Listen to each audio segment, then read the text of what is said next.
पीछे चल रहे हैं।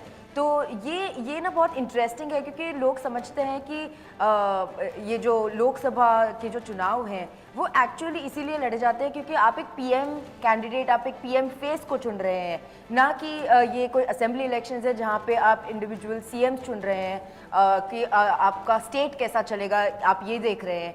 एक लीडर कैसा होना चाहिए, एक देश को चलाने वाला प्रधानमंत्री कैसा होना चाहिए, इसके लिए लोकसभा का इलेक्शन होता है। और मुझे लगता है इसीलिए आप अगर देखेंगे तो विधानसभा में बीजेपी को 30 से 32% का वोट शेयर होता है, लेकिन 2014 और 2019 की आप अगर लोकसभा का पैटर्न देखें तो 50 to 55% का एक वोट शेयर होता है बीजेपी का। तो मुझे जो लगता है कि ये जो डिफरेंस है वोट शेयरिंग में, ये मुझे लगता है एक मोदी फैक्टर का डिफरेंस है। ये मोदी वोट्स हैं जो कि लोकसभा इलेक्शंस लेके आ रहे हैं फ्रॉम 2014। तो इस बार ये वोट शेयर बढ़ रहा है, आपके आंकड़े क्या कहते हैं? मुझे जो अगर विधानसभा के कंपैरिजन में अगर देखिए तो लोकसभा के आंकड़े बढ़ेंगे और हमें शायद एक शिफ्ट देखने को मिलेगा साउथ में, बंगाल में और ओडिशा में।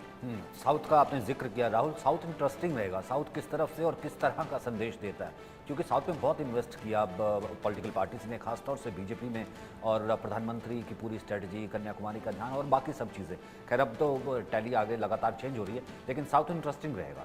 साउथ इंटरेस्टिंग रहेगा। साउथ में प्रधानमंत्री ने भी काफ़ी मेहनत किया है और साउथ में अगर हम लोग देखें तो इंडिया गठबंधन की भी काफ़ी बड़ी जानकारी, बड़ी अपडेट, बड़ी खबर इस वक्त आपकी टीवी स्क्रीन पर है। सबसे बड़ा फैसला और सबसे बड़ी कवरेज आप देख रहे हैं। बहरामपुर से टीएमसी के यूसुफ पठान इस वक्त आगे चल रहे हैं। शुरुआती रुझान है जालौर से कांग्रेस के वैभव गहलोत के आगे चलने की खबर आ रही है। इसके अलावा अमरावती से बीजेपी की नवनीत राणा आगे चल रही है। वहीं बाड़मेर की बात करते हैं तो निर्दलीय जो प्रत्याशी हैं रविंद्र भाटी, जिनकी खूब चर्चा हुई है सोशल मीडिया पर जो छाए रहे, वो आगे चल रहे हैं। गौतमबुद्ध नगर से बीजेपी के महेश शर्मा के आगे चलने की खबर आ रही है। तमाम अपडेट आप तक पहुंचा रहे हैं। ये बिग ब्रेकिंग है और जो शुरुआती रुझान है अभी, क्योंकि बैलेट पेपर की गिनती हो रही है, लेकिन एनडीए को आलोक जी बढ़त मिलती हुई शुरुआती रुझानों में दिखाई दे रही है।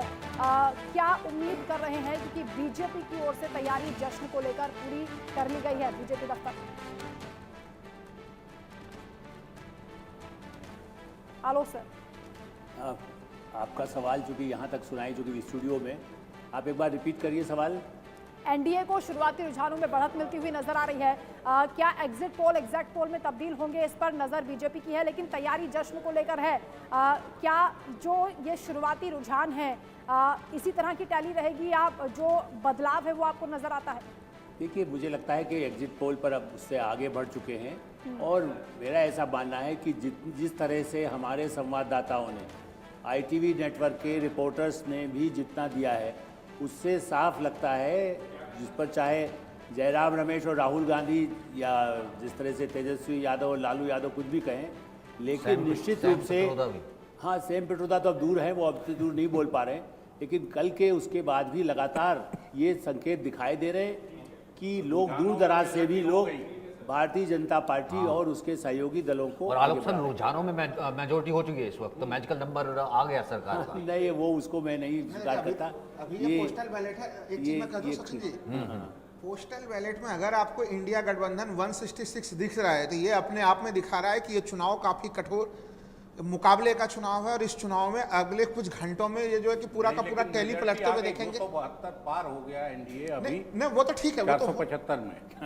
नहीं, वो तो अच्छी बात है कि 272 वो पार है। वास्तव में सचिन कंपटीशन में है, जीतने के मूड से नहीं खेल रहे बिल्कुल भी। नहीं, बिल्कुल जीतने वाला मूड है, पता चल जाएगा।